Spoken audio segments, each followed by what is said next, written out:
To the great day set, Lieutenant Colonel Mike Kuehn. He's a staff judge advocate, Iowa National Guard. Thank you for being here. First of all, we appreciate it. A lot of things going on in news involving the Iowa National Guard, and we're friends with these folks at the Iowa National Guard because we appreciate everything they do for us. So we asked them to come in so we could get their side of what in the world is happening right now, because the one that everybody's talking about is the airport deal and what is going on with the Des Moines International Airport. And I want to get the Iowa National Guard's side of the story. So what do you guys see happening? Well, we see that we have a lease out there. As you know, it's good through 2060. We pay $1 a year for the lease. The current version of the lease has been in effect since 1975. The issue that is on everybody's mind with the airport is what's going to happen with that lease now that we are no longer flying manned aircraft out there at the airbase. And we think the lease is probably going to continue, that we have an aeronautical activity flying remotely piloted aircraft, and we expect to be able to work things out with the airport in terms of being able to pay for some joint expenses that the airbase and the airport have, and we'll continue to be out there. Now, there's some controversy here where they're saying there's not an aeronautical mission going on right now, and basically the country is looking at this story because this is happening to airports all across the country where with the National Guard, planes are being taken out because they're old or not used anymore. Drones are being replacing them. So why do you guys see it as an aeronautical mission where the Des Moines International Airport does not? Well, or I should say the FAA. Sure. Well, I'm not sure completely what the FAA says. The letter that the airport relies on was written by a regional director and not the FAA headquarters. But basically, we base our thought that we have an aeronautical mission right out of the FAA's definition of what constitutes an aeronautical activity. And what is that? Well, it's basically anything that involves flying an aircraft. And the FAA, if you look in their Grants Compliance Manual, does not define what an aircraft is. So the fighting issue is a remotely piloted aircraft an aircraft? We think it is. We have more pilots at the Des Moines Air Base now than we did when we were flying manned aircraft, the F-16s. Now the question is, are you actually flying drones out of this airport at all here, or are they all in remote areas around the world? At this time, we are not flying the Predators out of the Des Moines Airport. Could that change? Yes, it actually could. I mean, that's kind of the issue the FAA has been asked by Congress to address, is how are you going to deal with remotely piloted aircraft in civil airspace as this gets more common. I mean, Amazon's talking about we want to be able to use, RPAs to be able to deliver a delivery method, yeah. Right. And so it's going to increase. We're seeing a lot of interest in the agricultural sector, not so much the Air Force, but there's a lot of interest in being able to use remote piloted aircraft for ag issues. We've seen a limited use of military remote piloted aircraft to spot forest fires. It greatly improves the safety of the firefighters if you can have something that can hang out for long periods of time over the fire and spot where the fire's going, particularly after the tragedy in Arizona a few years ago where some firefighters were caught by a blaze.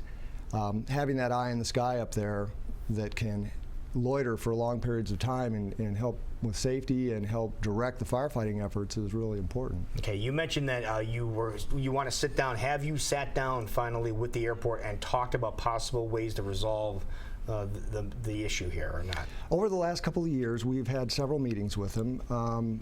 We, meaning the Iowa Air National Guard and then the Air National Guard Bureau in D.C., have actually provided them 5 different proposals for property that we could divest. None of which they've been very interested in. Now they mentioned, they were here the other day, and they mentioned about the firefighting ability, or the crash units that were there, that used to be there when the planes were there. They're no longer there, and that's an expense that they have to concur now. Would you be able to help them? Do you think in the future the Guard will be able to help them recoup some of those costs? We can certainly pay for costs that are common to both the airbase and the airport, security, snow plowing, some things like that. The issue with the crash fire rescue is whether the Air Force can pay for crash fire rescue is tied to the kind of airplane or aircraft that is being operated. Not necessarily that there's a person in it, but what kind it is. F-16s required crash fire rescue. The RC-26 that we have out there now, and should we put Army helicopters out there, those don't require crash fire rescue. They use whatever is available through the airport or through the city. So that's kind of the issue with crash fire rescue. It's not that there's not a person in the plane, it's that the type of plane it is. Okay. Is it your impression that you say you've met with them several times in formal meetings over the last couple of years, but is it really an adversarial kind of meeting? I mean, it seems like there's not a lot of cooperation or a feeling that let's work this out. Is it an adversarial kind of mood?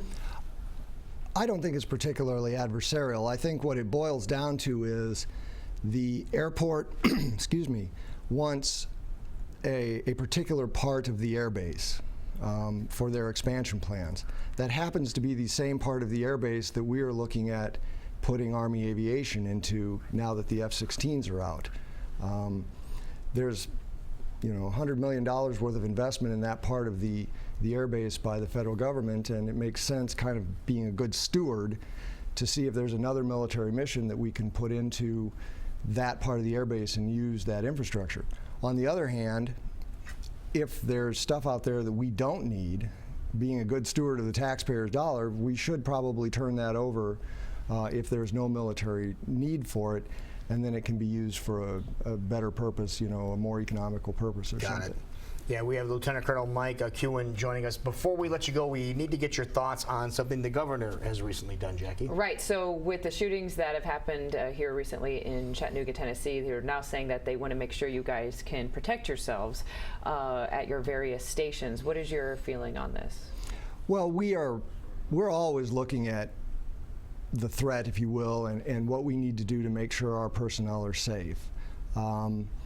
It's kind of a continuous process. The governor talked to the Adjutant General about making sure that we have the resources that we need to be able to do that if we want to bring on, for example, additional security. Much beyond that, I'm probably not going to say, regarding the exact measures that we're doing, but we're always looking at making sure that we do the best we can to keep our people safe. I think many people were surprised that you guys weren't able to carry, we're used to you protecting us and protecting our country, right. So the fact that you weren't able to protect yourselves in the first place, I think was a kind of a surprise to many people. Well, there's a big difference between going armed in a combat zone and going armed in the United States. If you think about it, there's a lot of issues in the United States that you don't face overseas. For example, weapons-free zones in schools. There's a lot of places in communities across the nation that weapons are simply prohibited. So do you think this is a positive thing going forward of what the governor has allowed you guys to do now, is making sure that you are secure? It is a very positive thing the governor did to make sure that we'll have the resources we need to be able to bring on additional personnel should we actually determine that that's the right course of action. Okay.